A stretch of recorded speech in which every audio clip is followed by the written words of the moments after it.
আজকে আমি আলোচনা করব কিভাবে পরীক্ষায় ভালো নম্বর পাওয়া যায়। তোমার কি কখনো মনে হয়েছে কেন কিছু স্টুডেন্টরা পরীক্ষায় সবসময় বেশি নম্বর পায়, অথবা তুমি কিভাবে উত্তর লিখলে বেশি নম্বর পাবে? যদি এই প্রশ্নের উত্তরগুলো সত্যি জানার ইচ্ছা থাকে তাহলে ভিডিওটা পুরো দেখো, কোথাও স্কিপ করো না। চাইলে তুমি একটু স্পিড বাড়িয়ে ভিডিওটা দেখতে পারো, কিন্তু পুরো ভিডিওটা না দেখলে তুমি বুঝতে পারবে না আমি কি বলেছি ভিডিওতে।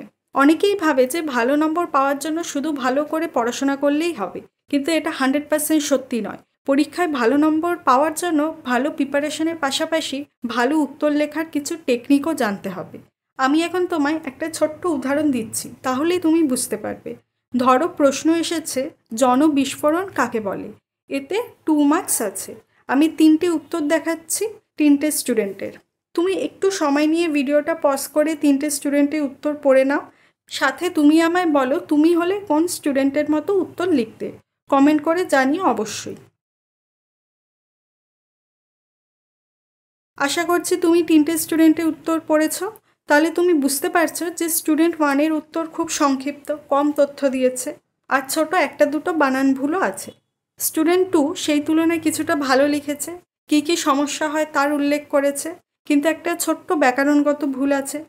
স্টুডেন্ট 3 এর উত্তরটা বাকি 2 স্টুডেন্টের থেকে ভালো, কারণ সে অনেক বেশি তথ্য দিয়েছে, জনবিস্ফোরণের কারণ ও সমস্যার কথা সংক্ষেপে উল্লেখ করেছে, সব শেষে উদাহরণ দিয়েছে।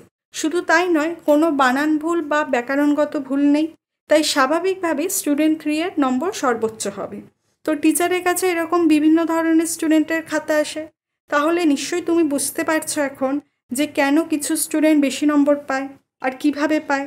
তাই তুমি চেষ্টা করো স্টুডেন্ট 3-এর মতো উত্তর লেখার। এখন কিভাবে তুমি স্টুডেন্ট 3-এর মতো উত্তর লিখবে সেই নিয়ে আমি আজকে ভিডিওতে স্টেপ বাই স্টেপ আলোচনা করব। উত্তর করার সময় স্টুডেন্টরা কিছু কমন মিস্টেক করে, যেগুলো অ্যাভয়েড করলে যে কেউ পরীক্ষায় ভালো নম্বর পেতে পারে। শেষে আমি একটা বোনাস আর অ্যাডিশনাল টিপসও রেখেছি, যেটা খুবই একটা এফেক্টিভ সলিউশন হতে পারে। তাই লাস্ট অব দি ভিডিওটা দেখো।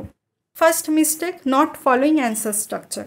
অনেকেই আছে যারা উত্তর লেখার সময় উত্তরটাকে সুন্দর করে সাজিয়ে গুছিয়ে লেখে না। তাহলে কিভাবে উত্তর সুন্দর করে গুছিয়ে লিখবে? সলিউশন, প্রথমে প্রশ্নটা ভালো করে পড়ে তার অর্থ এবং গভীরতাটা বুঝে মনে মনে প্রাথমিকভাবে একটা অ্যান্সার ভেবে নাও।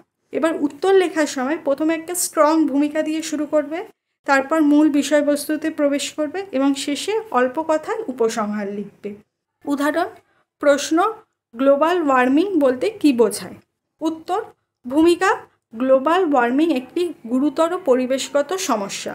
তারপর গ্লোবাল ওয়ার্মিং বলতে কী বোঝায় সেটা লিখলে, মূল অংশে বা বডিতে এর কারণ ও প্রভাব সম্পর্কে লিখলে, শেষে উপসংহার, গ্লোবাল ওয়ার্মিং রোধে আমাদের কী কী পদক্ষেপ নেওয়া দরকার সেটা উল্লেখ করে উত্তরটা শেষ করলে। এছাড়া উত্তর করার সময় অবশ্যই প্রপার হেডিং সাবহেডিং দেবে।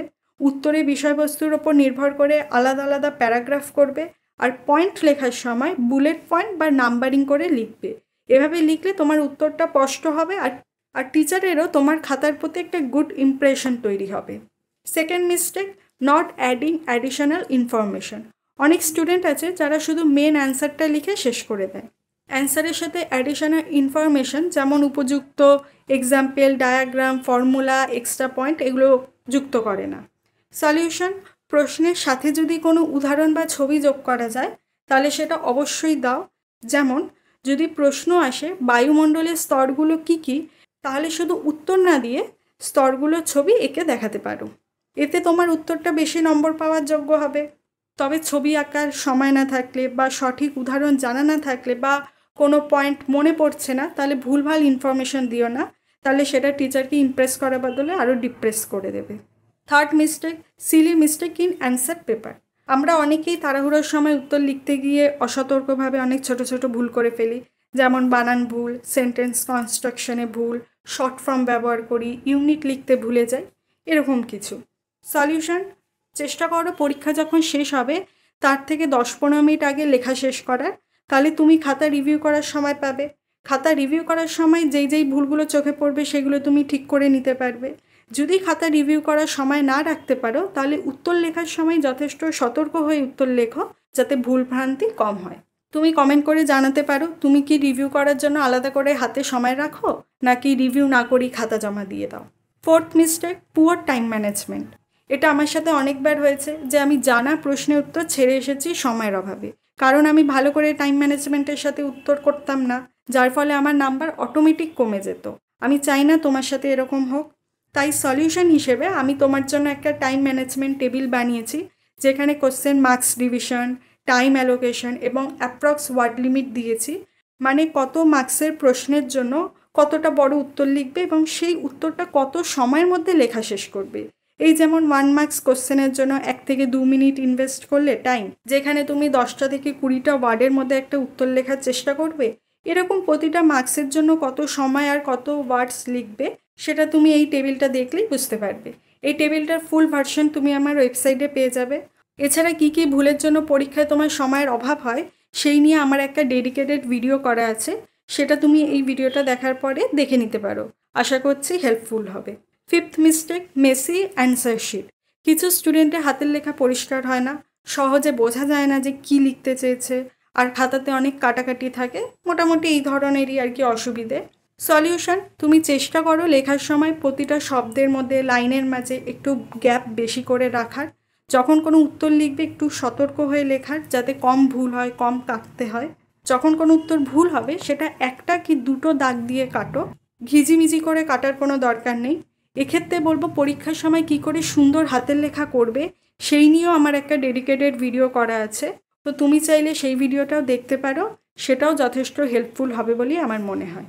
বোনাস আর additional tips, understanding question approach. Question approach বলতে বোঝায় প্রশ্নে কি জানতে চেয়েছে এবং তার উত্তর কি হতে পারে। কিছু সময় স্টুডেন্টরা কোশ্চেন অ্যাপ্রোচ বুঝতে না পেরে ভুল উত্তর করে ফেলে, যার জন্য স্টুডেন্ট তো ভাবে আমি খুব ভালো উত্তর লিখেছি, টিচার তো ভালো নম্বর দিয়েই দেবে, কিন্তু ওদিকে প্রশ্নে যা জানতে চেয়েছে সেই হিসেবে তোমার উত্তরটা সঠিক হয় না বলে টিচার পুরো নম্বর দেয় না। সলিউশন, আমি একটা খুব সাধারণ উদাহরণ দিয়ে বলছি, তাহলে বুঝতে সুবিধে হবে আমি কি বলতে চেয়েছি, কোশ্চেন অ্যাপ্রোচ বলতে কি বোঝায়। কোশ্চেন 1, প্রাত্যহিক জীবনে বিজ্ঞানের অবদান সম্পর্কে লেখো। কোশ্চেন 2, তোমার মতে দৈনন্দিন জীবনে বিজ্ঞানের অবদান আশীর্বাদ নাকি অভিশাপ? এক্ষেত্রে দুটো প্রশ্নের উত্তর পুরোপুরি একই হবে না, কিছুটা একই হতে পারে, কিন্তু তাই বলে কেউ যদি প্রথম প্রশ্নের উত্তর দ্বিতীয় প্রশ্নের উত্তরের ক্ষেত্রে দুটো লিখে আসে, তাহলে কিন্তু সেটা যথেষ্ট সঠিক উত্তর হবে না। তাই তোমাকে কোশ্চেন অ্যাপ্রোচ বোঝার চেষ্টা করতে হবে আর সেই অনুযায়ী উত্তর করতে হবে। এছাড়া খেয়াল রাখতে হবে প্রশ্নের শুরুতে কী দিয়ে প্রশ্ন করেছে, যেমন ডেসক্রাইব করতে বলেছে নাকি অ্যানালিসিস করতে বলেছে নাকি কম্পেয়ার করতে বলেছে, সেই অনুযায়ী তুমি তোমার উত্তর লিখবে। এক্ষেত্রে বলে রাখি কোশ্চেন অ্যাপ্রোচ নিয়ে একটা ডিটেলস ভিডিও করব, মিস করতে না চাইলে তুমি আমার চ্যানেলটা সাবস্ক্রাইব করে নাও। আমি তাহলে একবার ভিডিওটা সামারাইজ করে দিই। কিভাবে তুমি পরীক্ষায় ভালো নম্বর পাবে, এর জন্য আমি 5টা কমন মিস্টেক এবং সেগুলো কি করে অ্যাভয়েড করা যায় সেই ব্যাপারে বলেছি। First mistake, answer structure follow না করা। সলিউশন, স্ট্রাকচারে অ্যান্সার, প্রথমে একটা সুন্দর ভূমিকা, তারপর মূল বিষয়বস্তু বা সেই বিষয় সম্পর্কে ব্যাখ্যা বিশ্লেষণ, শেষে সংক্ষিপ্ত উপসংহার। সেকেন্ড মিস্টেক, অ্যান্সারের সাথে আনুষঙ্গিক ইনফরমেশন না দেওয়া। সলিউশন, উত্তরের সাথে উপযুক্ত example, diagram, formula, extra point এগুলো উল্লেখ করো। Third mistake, spelling mistake, grammatically error, short form ব্যবহার করা, ইউনিট না লেখা। সলিউশন, পরীক্ষার শেষে হোক বা প্রতিটা উত্তর করার সময় একবার করে রিভিউ করে নেবে উত্তরটা। ফোর্থ মিস্টেক, প্রপার টাইম ম্যানেজমেন্টের অভাব। সলিউশন, ফলো এ time management plan. Fifth mistake, পরীক্ষার উত্তরপত্র পরিষ্কার পরিচ্ছন্ন না রাখা। সলিউশন, লেখার সময় চেষ্টা করো হাতের লেখা পরিষ্কার ও স্পষ্ট রাখার। বোনাস টিপ, কোশ্চেন অ্যাপ্রোচ কীভাবে বুঝবে। সলিউশন, প্রশ্নে কি জানতে চেয়েছে, কি দিয়ে প্রশ্ন শুরু হয়েছে তার ওপর গুরুত্ব দেবে। এবার তুমি আমায় বলো এর মধ্যে তুমি কোন মিস্টেকটা করো আর কোন সমাধানটা তোমার ভালো লাগলো, নিচে কমেন্ট করে অবশ্যই জানাও। এছাড়াও তুমি যদি পরীক্ষায় অন্য কোনো রকম প্রবলেম ফেস করো তাহলে সেটা কমেন্ট বক্সে জানিও, আর কোনো যদি সাজেশন থাকে সেটাও জানাতে পারো। আমি কিন্তু আশা করব তুমি একটা অন্তত কমেন্ট করবে। আর ভিডিওটা যদি ভালো লাগে মানে হেল্পফুল লাগে তাহলে লাইক করো, বন্ধুদের সাথে শেয়ার করো, আর এইরকমই স্টাডি আর exam related tips and tricks জানার জন্য চ্যানেলটাকে অবশ্যই সাবস্ক্রাইব করে রাখো। এছাড়া আমার সাথে হোয়াটসঅ্যাপ আর ফেসবুকে যুক্ত হতে পারো, এছাড়া আমার একটা রিকোয়েস্ট আছে, আমি ডেসক্রিপশন বক্সে একটা গুগল ফর্মের লিঙ্ক দেব, যেখানে তুমি কলেজের কোন ইয়ারে পড়ো বা কোন টপিকের ওপর ভিডিও চাইছো এই ধরনের কিছু প্রশ্ন থাকবে। সেগুলোর উত্তর দিলে আমি তোমাদের রিকোয়ারমেন্টটা ভালো মতো বুঝতে পারবো, সেই অনুযায়ী আরও ভিডিও করতে পারবো। তুমি যদি সত্যি এই ভিডিওটা এই অবধি দেখে থাকো তাহলে অসংখ্য ধন্যবাদ সঙ্গে থাকার জন্য। All the best for your exam.